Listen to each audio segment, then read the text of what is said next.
Welcome back, everybody. Today we're going deep on Michael Allen for an artist spotlight. Oh, cool. He's a guitarist composer, making waves, I guess, in the instrumental rock world. Our research team dug up a ton of cool stuff about him. Awesome. And his journey. Okay. There's a really interesting story about how the 2020 lockdowns, actually sparked his debut album. It is kind of wild how, artists find inspiration in those unexpected places. Exactly. I'm curious to learn more about that. Me too. Yeah. So let's talk about Michael's music a little bit. Okay. It's this really unique blend of hard rock and blues, but he also somehow manages to infuse it with this soulful depth. Interesting. What are your initial thoughts on that? It's definitely an interesting mix. It's not every day you hear soulful music coming from genres that are known for intensity and power. Right. But what stands out to me is Michael's approach to guitar. He uses it almost like a voice. Yeah. To express emotions that words can't capture. It's funny you should say that because we read that he actually believes that instrumental music is a universal language. Capable of connecting with people, on a deeper level. Yeah. But you're right. It's his execution that really brings that idea to life. Yeah. It's not just about, technical skill. Right. There's a real emotional depth to his playing. Exactly. And that's what makes this whole, soulful aspect work within those heavier genres.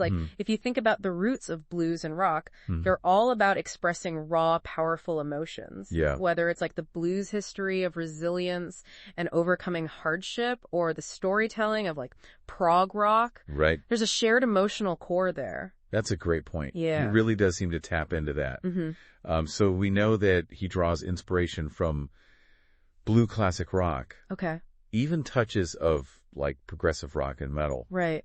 How do you think those influences come together in his music? Well, you can definitely hear echoes of those influences in his work. Yeah. The bluesy bends, the powerful riffs, the occasional prog rock complexity, it's all there. Yeah. But it's not just a simple copy and paste situation. Right. Michael takes these elements and he filters them through his own unique perspective. Okay. He focuses on crafting very melodic and emotionally driven compositions. Interesting. Which kind of sets him apart. And speaking of emotionally driven compositions, let's talk about calling his debut album. Okay. What's remarkable is this album was created during the 2020 pandemic lockdowns. Wow. Can you tell us a little bit more about that? Absolutely. So, Calling was released by Slipdrick Records in 2023. Okay. Consists of 12 instrumental tracks. Wow. The lockdown period for many artists became a time of intense reflection and creativity. Yeah. What's particularly interesting about Michael's case is that he described it as an opportunity, almost a necessity, to channel those complex feelings of isolation and uncertainty into his music. It's almost like the album itself became a form of communication. Yeah. A way to connect with the outside world during a time of, I think that's a great way to put it. Isolation. Yeah, and it seems like that must have resonated with people. We came across some rave reviews from music publications like Hellfire Magazine and probradio.com. Really? Hellfire even gave it a perfect 10 out of 10 score. Wow. Praising his guitar skills, calling him an unexpected delight. That's high praise. It is. But unexpected delight is a pretty vague description. Yeah. What specific aspects of his playing do you think stood out to these critics? So we know some of his key influences are guitarists like Gary Moore. Okay. Carlos Santana, even nods to Dave Gilmour and Jimmy Page. Right. Did you hear those influences reflected in Calling? Absolutely. Those influences are definitely there. You can hear the bluesy passion of Gary Moore, the soaring melodies reminiscent of Santana, and even the atmospheric touches of Gilmour. Wow. But what impressed the critics, I think, is how he manages to synthesize those influences into something that feels fresh and original. There's a clear lineage, but he's not simply imitating his heroes. He's creating his own voice. I like that. Yeah. That's awesome. Yeah. And that's one of the things that makes Calling so compelling. You hear those familiar elements, but there's a unique twist, a personal touch that makes it stand out. Yeah. It's like he's taking those influences and using them as building blocks to create something entirely new. It's interesting you say that because one of the reviews we saw, actually, compared his playing to guitar giants Joe Satriani and Joe Bonamassa. Oh, wow. What do you think about that comparison? Knowing your love of blues rock, I'd be curious to hear your take on those connections. It's an interesting parallel for sure. Yeah. All three guitarists are incredibly skilled technically, but they each use their skills differently. Okay. Satriani, for example, often leans into a more futuristic, almost experimental soundscape.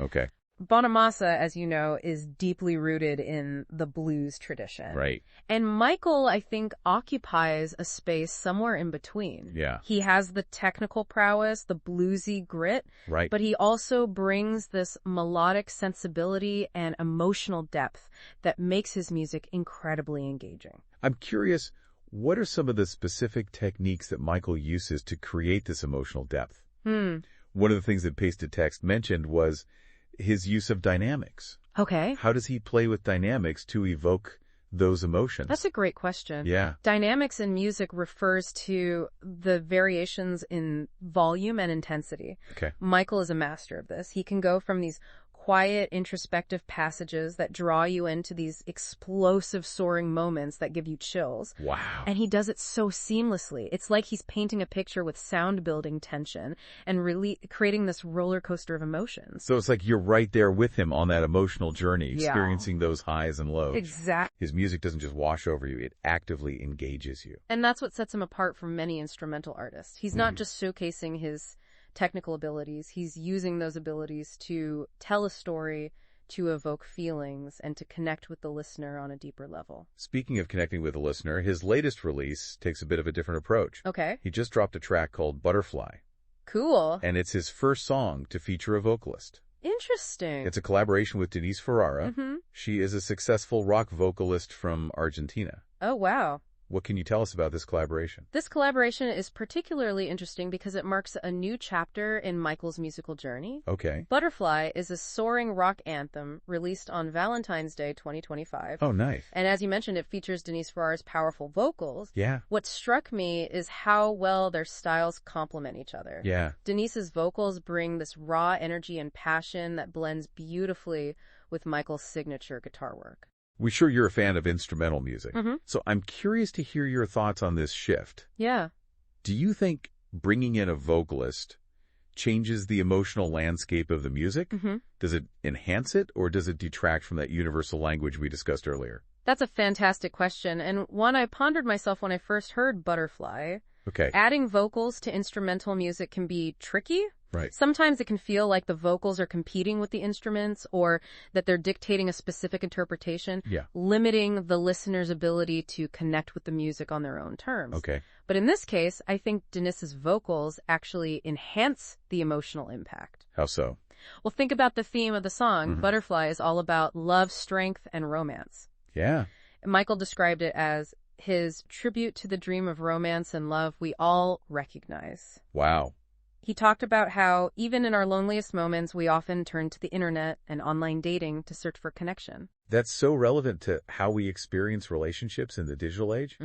It's fascinating how he captured that modern element of love and connection. Exactly, and Denise's vocals play a key role in conveying that theme. Okay. Her lyrics and delivery add a layer of vulnerability and longing that complements the soaring melodies and passionate guitar work. Yeah. It's like they've created a dialogue between the voice and the instrument, each expressing different facets of the same emotional experience. It sounds like they've managed to strike a balance where the vocals and instrumentals work together to create a richer, more layered experience rather than competing with each other? Precisely. It's not just about adding words to the music. It's about wheeling them together to create a more nuanced and impactful narrative. Yeah. It's a testament to both artists' creativity and their ability to collaborate effectively.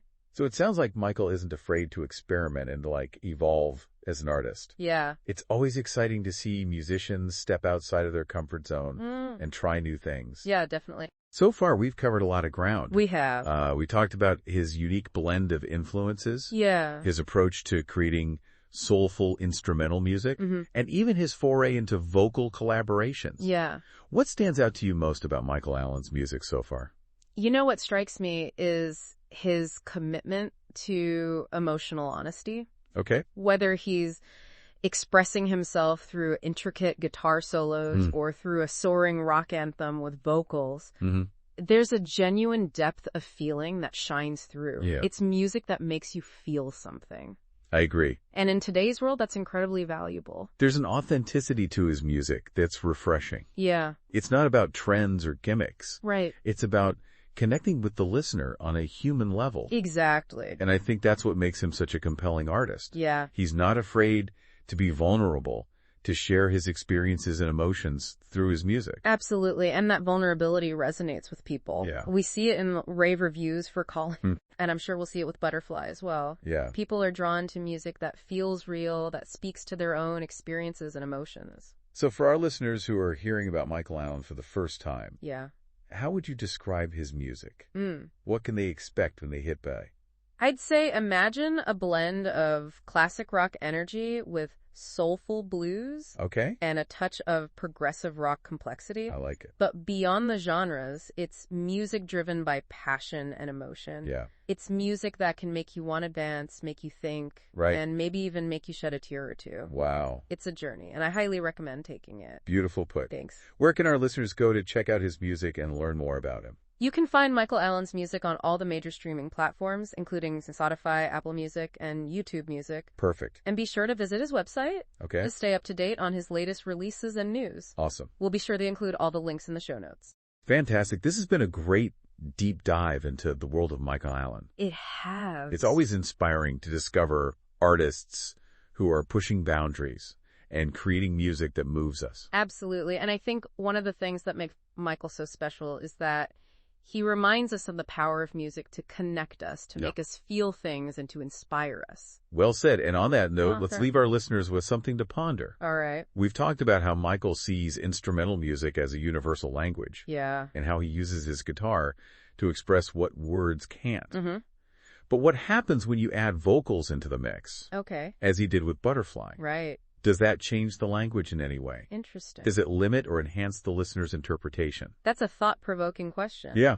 On one hand, vocals introduce a literal layer of language to the music. Right. Lyrics provide a specific narrative, Okay. which can give the listener a more concrete understanding of the song's message. Mm-hmm.